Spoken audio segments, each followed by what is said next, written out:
Welcome to PSC Q&A. കേരളവുമായി ബന്ധപ്പെട്ട important facts ആണ് ഈ ക്ലാസ്സിലുള്ളത്. ഇനി വരാനിരിക്കുന്ന PSC പരീക്ഷകളിൽ ഇത് എല്ലാ PSC ഉദ്യോഗാർത്ഥികൾക്കും ഒരു മുതൽക്കൂട്ടാവും. എല്ലാവരും ഇത് പ്രയോജനപ്പെടുത്തുക. ഇന്ന് നമുക്ക് കേരളത്തിൻ്റെ പ്രാഥമിക വിവരങ്ങൾ വളരെ വേഗത്തിൽ ഒന്ന് നോക്കാം. കേരള സംസ്ഥാനം നിലവിൽ വന്നത് 1956 നവംബർ 1. 1956 കേരളം രൂപീകൃതമായപ്പോൾ ഉണ്ടായിരുന്ന ജില്ലകൾ 5 എണ്ണം: തിരുവനന്തപുരം, കൊല്ലം, കോട്ടയം, തൃശൂർ, മലബാർ. കേരളത്തിൻ്റെ വിസ്തീർണം 38,863 ചതുരശ്ര കിലോമീറ്റർ. കേരളത്തിലെ ജനസംഖ്യ 3,34,06,061 പേര്. കേരളത്തിലെ ആകെയുള്ള ജില്ലകളുടെ എണ്ണം 14. തലസ്ഥാനം തിരുവനന്തപുരം. കേരളത്തിലെ ഏറ്റവും വലിയ ജില്ല ഇടുക്കി, ഏറ്റവും ചെറിയ ജില്ല ആലപ്പുഴ. കേരളത്തിലെ ജില്ലാ പഞ്ചായത്തുകളുടെ എണ്ണം 14. ബ്ലോക്ക് പഞ്ചായത്തുകളുടെ എണ്ണം 152. ഗ്രാമപഞ്ചായത്തുകൾ 941. റവന്യൂ ഡിവിഷനുകൾ 27 എണ്ണം. കോർപ്പറേഷനുകൾ 6 എണ്ണം. മുനിസിപ്പാലിറ്റികൾ 87 എണ്ണം. നിയമസഭാ മണ്ഡലങ്ങൾ 140. നിയമസഭാ അംഗങ്ങൾ 140 എണ്ണം. 141 ഉണ്ടായിരുന്നു. അത് 104 ഭരണഘടനാ ഭേദഗതി പ്രകാരം ആംഗ്ലോ ഇന്ത്യൻ പ്രാതിനിധ്യം നിർത്തലാക്കി. കേരള നിയമസഭയിലെ പട്ടികജാതി സംവരണ മണ്ഡലങ്ങൾ 14 എണ്ണം. കേരള നിയമസഭയിലെ പട്ടികവർഗ സംവരണ മണ്ഡലങ്ങൾ 2 എണ്ണം, സുൽത്താൻ ബത്തേരിയും മാനന്തവാടിയും. ലോക്സഭാ മണ്ഡലങ്ങൾ 20 എണ്ണം.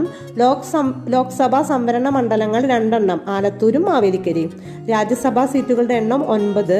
ഇന്ത്യൻ സംസ്ഥാനങ്ങളിൽ കേരളത്തിന്റെ സ്ഥാനം 21. കേരളത്തിലെ യൂണിവേഴ്സിറ്റികളുടെ എണ്ണം 14.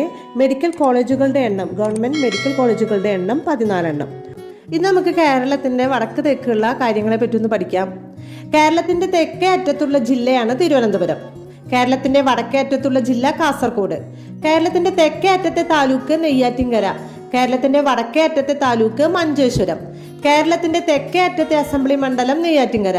കേരളത്തിന്റെ വടക്കേ അറ്റത്തെ അസംബ്ലി മണ്ഡലം മഞ്ചേശ്വരം. കേരളത്തിന്റെ തെക്കേ അറ്റത്തുള്ള ലോക്സഭാ മണ്ഡലം തിരുവനന്തപുരം.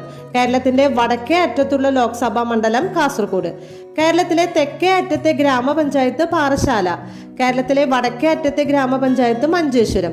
കേരളത്തിന്റെ ഏറ്റവും തെക്കേ അറ്റത്തുള്ള ഗ്രാമം കളിയിക്കാവിള.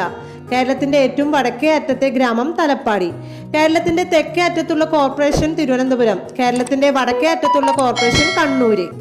ഇന്ന് നമുക്ക് കേരളത്തിലെ ആദ്യം ഉണ്ടായ കുറച്ച് കാര്യങ്ങൾ നോക്കാം. അതിലെ കേരളത്തിലെ ആദ്യത്തെ പത്രമാണ് രാജ്യസമാചാരം. ആദ്യത്തെ പക്ഷി സങ്കേതമാണ് തട്ടേക്കാട് പക്ഷി സങ്കേതം. ആദ്യത്തെ കാഴ്ച ബംഗ്ലാവ് തിരുവനന്തപുരം കാഴ്ച ബംഗ്ലാവ്. കേരളത്തിലെ ആദ്യത്തെ വിമാന സർവീസ് തിരുവനന്തപുരം മുതൽ മുംബൈ വരെ. ആദ്യത്തെ ഇംഗ്ലീഷ് സ്കൂള് മട്ടാഞ്ചേരി.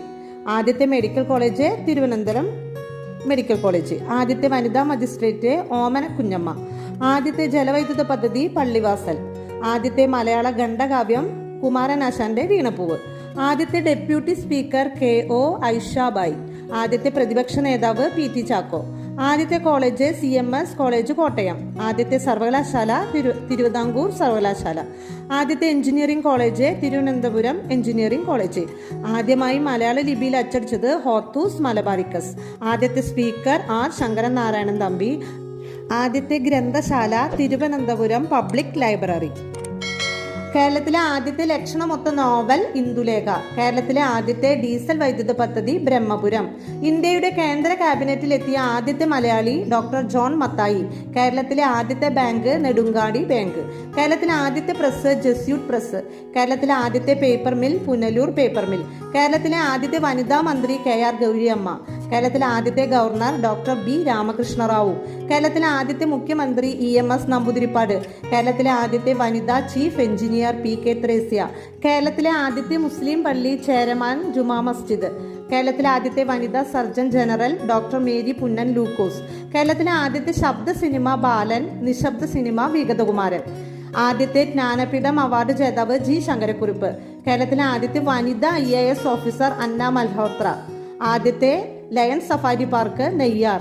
കേരളത്തിലെ ആദ്യത്തെ തേക്കിൻ തോട്ടം നിലമ്പൂര്. ആദ്യമായി കടലിലിറക്കിയ കപ്പൽ MV റാണി പത്മിനി. മികച്ച നടിക്കുള്ള ആദ്യത്തെ ദേശീയ അവാർഡ് നേടിയ മലയാള നടി ശാരദ. ആദ്യത്തെ സുവർണ കമലം ലഭിച്ച മലയാള സിനിമ ചെമ്മീൻ. കേരളത്തിലെ ആദ്യത്തെ സഹകരണ സംഘമാണ് ട്രാവൻകൂർ സെൻട്രൽ കോഓപ്പറേറ്റീവ്. ഇന്ന് നമുക്ക് കേരളത്തിന്റെ ഔദ്യോഗികം നോക്കാം. ആദ്യത്തേത് കേരളത്തിന്റെ ഔദ്യോഗിക മൃഗം ആന. ആനയുടെ ശാസ്ത്രീയ നാമം എലിഫസ് മാക്സിമസ് ഇൻഡിക്കസ്. രണ്ടാമത്തേത് കേരളത്തിന്റെ ഔദ്യോഗിക പക്ഷി മലമുഴക്കി വേഴാമ്പൽ. ശാസ്ത്രീയ നാമം ബ്യൂസിറോസ് ബൈക്കോണിസ്. കേരളത്തിൻ്റെ ഔദ്യോഗിക മത്സ്യം കരിമീൻ, ശാസ്ത്രീയനാമം എട്രോഫോൾ, എട്രോപ്ലസ് സുറാറ്റനിസിസ്. കേരളത്തിൻ്റെ ഔദ്യോഗിക വൃക്ഷം തെങ്ങ്, ശാസ്ത്രീയനാമം കോക്കോസ് ന്യൂസിഫറ. കേരളത്തിൻ്റെ ഔദ്യോഗിക പുഷ്പം കണിക്കൊന്ന, ശാസ്ത്രീയനാമം കാസിയ ഫിസ്റ്റുല. കേരളത്തിൻ്റെ ഔദ്യോഗിക പാനീയം ഇളനീർ. കേരളത്തിൻ്റെ ഔദ്യോഗിക ഫലം ചക്ക, ശാസ്ത്രീയനാമം ആർട്ടോകാർപ്പസ് ഹെട്രോഫിലിസ്. കേരളത്തിൻ്റെ സംസ്ഥാന ശലഭം ബുദ്ധമയൂരി, ശാസ്ത്രീയനാമം പാപ്പിലോ ബുദ്ധ. ഇന്ന് നമുക്ക് കേരളത്തിലെ ചുരങ്ങളിലൂടെ ഒന്ന് സഞ്ചരിക്കാം. പ്രധാനപ്പെട്ട ചുരങ്ങളും അവ ബന്ധിപ്പിക്കുന്ന സ്ഥലങ്ങളും. ഒന്നാമത്തെ ചുരം പാലക്കാട്. പാലക്കാട് ചുരം പാലക്കാടിനെയും കോയമ്പത്തൂരിനെയും തമ്മിൽ ബന്ധിപ്പിക്കുന്നു. രണ്ടാമത്തെ താമരശ്ശേരി ചുരം. താമരശ്ശേരി ചുരം കോഴിക്കോടിനെയും മൈസൂരിനെയും ബന്ധിപ്പിക്കുന്നു. ആര്യങ്കാവ് ചുരം പുനലൂരിനെയും ചെങ്കോട്ടയെയും ബന്ധിപ്പിക്കുന്നു. പെരിയ ചുരം മാനന്തവാടിയെയും മൈസൂരിനെയും ബന്ധിപ്പിക്കുന്നു. പേരമ്പാടി ചുരം കണ്ണൂരിനെയും കർണാടകയിലെ കൂർഗിനെയും ബന്ധിപ്പിക്കുന്നു. പാൽ ചുരം വയനാടിനെയും കണ്ണൂരിനെയും ബന്ധിപ്പിക്കുന്നു. ബോഡി നായ്ക്കന്നൂർ ചുരം ഇടുക്കിയെയും മധുരയെയും ബന്ധിപ്പിക്കുന്നു. ആരുവാമൊഴി ചുരം അല്ലെങ്കിൽ ആരമ്പാടി ചുരം തിരുവനന്തപുരത്തെയും തിരുനെൽവേലിയെയും ബന്ധിപ്പിക്കുന്നു. നാടുകാണി ചുരം നിലമ്പൂരിനെയും ഊട്ടിയെയും ബന്ധിപ്പിക്കുന്നു. കമ്പം ചുരം തൊടുപുഴയെയും തേനിയെയും ബന്ധിപ്പിക്കുന്നു.